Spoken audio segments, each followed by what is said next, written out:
Shalom Bapak Ibu yang terkasih dalam Tuhan Yesus. Lilin pengharapan pada hari ini, kehidupan berdoa sendiri di suatu tempat rahasia. Injil Matius pasal 6 ayat 6 dikatakan, "Tetapi jika engkau berdoa, masuklah ke dalam kamarmu, tutuplah pintu dan berdoalah kepada Bapamu yang ada di tempat tersembunyi. Maka Bapamu yang melihat yang tersembunyi akan membalasnya kepadamu." Sebelumnya, kita bersatu hati dalam doa. Bapa dalam surga, pimpinlah kami dalam perenungan firman-Mu, untuk kami boleh mengalami kehidupan berdoa, walaupun secara sendiri di tempat rahasia. Tuhan yang sungguh akan membalas doa kami, sesuai dengan kehendak-Mu. Di dalam nama Tuhan Yesus Kristus kami berdoa dan bersyukur. Amin.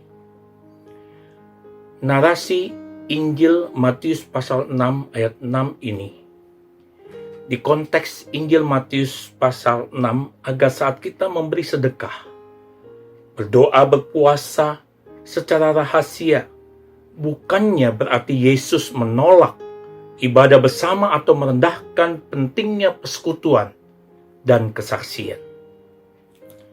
Kita diingatkan dalam narasi Injil Matius pasal 14 ayat 23, ternyata tercatat juga bahwa kehidupan doa Yesus. Di situ dikatakan, dan setelah orang banyak itu disuruhnya pulang, Yesus naik ke atas bukit untuk berdoa seorang diri. Maksud Yesus, khususnya pada Injil Matius pasal 6 ayat 6, "Tetapi jika engkau berdoa, masuklah ke dalam kamarmu, tutuplah pintu dan berdoalah kepada Bapamu yang ada di tempat tersembunyi, maka Bapamu yang melihat yang tersembunyi akan membalasnya kepadamu." Inti dari kemuritan pribadi adalah hubungan hati secara pribadi dengan Bapa Surgawi. Cara untuk memastikan bahwa relasi itu berjalan baik adalah kita menyediakan waktu cukup agar secara pribadi dan Allah dapat bersama, saling memperhatikan dan tidak diganggu dengan hal-hal yang dapat menghancurkan kehidupannya munafik, yaitu keinginan dilihat dan dipuji orang atas kegiatan rohaninya. Kehidupan berdoa merupakan suatu latihan aktif relasi pribadi, yaitu suatu persahabatan dengan Allah yang hidup, dan bagaimana jika ia bertumbuh lebih bergantung kepada kendali ilahi daripada kendali kita.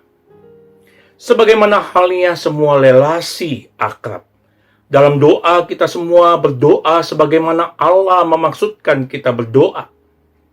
Satu-satunya aturan ialah, tinggallah dalam petunjuk Alkitabiah, dan dalam petunjuk itu, seperti seseorang pernah berkata, doa sebisa kita, dan jangan berusaha doa yang kita tidak bisa, atau berusaha seperti orang lain berdoa. Ingatlah juga kehidupan berdoa orang percaya dalam dukungan Roh Kudus. Roh menolong kita dalam kelemahan kita, sebab kita tidak tahu bagaimana harus berdoa. Tetapi Roh sendiri berdoa untuk kita dengan keluh kesah, tak terkatakan, dan berdoa sesuai kehendak Allah. Kita lihat dalam surat Rasul Paulus kepada jemaat Roma pasal 8 ayat 26-27 dan 1 Yohanes 5 ayat 14. Sebagai contoh, seorang anak yang ingin menyampaikan sesuatu yang penting kepada ayahnya sering berbisik atau berkata, "Papa, bisakah kita bicara berdua saja di suatu tempat?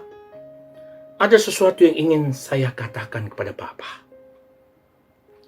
Yesus pernah berkata bahwa yang berbahagia yang murni hatinya di hadapan Allah. Injil Matius pasal 5 ayat 8. Sering kedapatan melakukan hal seperti itu dengan Bapa Surgawi. Kita perlu melakukan hal yang Yesus katakan itu. Sebab sebagai manusia yang berdosa, kita cenderung mencari pujian dan sambutan orang lain lebih daripada pujian dari Allah. Yesus ingin agar kita secara intensional, teratur, menyendiri dengan Bapa yang memeriksa ke dalam hati dan mengetahui tidak saja yang terlihat oleh orang lain, tetapi juga bagaimana kita ketika tidak ada orang lain melihat doa kita. Mari tanamkanlah dalam-dalam bahwa apa yang kita buat ketika tidak ada orang lain menunjukkan keautentikan atau kesejatian diri kita, Allah melihat ketika tak seorang lain melihat. Dan karena itu Allah tahu kita apa adanya. Di dalam pergumulan hidup yang kita alami saat ini di tengah pandemi global COVID-19 ini, dengan adanya physical atau social distancing, kita pun lebih banyak waktu di rumah untuk menyediakan waktu berdoa, menyendiri bersama Allah, secara intensional, teratur, menjalin relasi persahabatan akrab dengan Allah yang hidup, dan semakin bertumbuh, lebih bergantung pada kendali ilahi, daripada kendali kita untuk menjalani kehidupan yang penuh dengan ketidakpastian bersama dengan jaminan bimbingan Allah melalui doa sendiri bersama Allah surgawi. Pertanyaan refleksi bagi kita. Apakah kita harus stop memperhatikan bagaimana orang lain berdoa? Atau kita sendiri mulai berdoa mohon dukungan Roh Kudus? Siapa seseorang adalah saat ia berlutut sendirian di hadapan Allah. Itulah otentik sejatinya ia dan tidak lebih. Bawa dalam doa pribadi bagaimana prioritas waktu kita menyendiri dengan Allah Bapa. Kiranya Allah menolong kita. Allah sekali-kali tidak akan membiarkan atau meninggalkan kita sebagai anak-anaknya. Amin.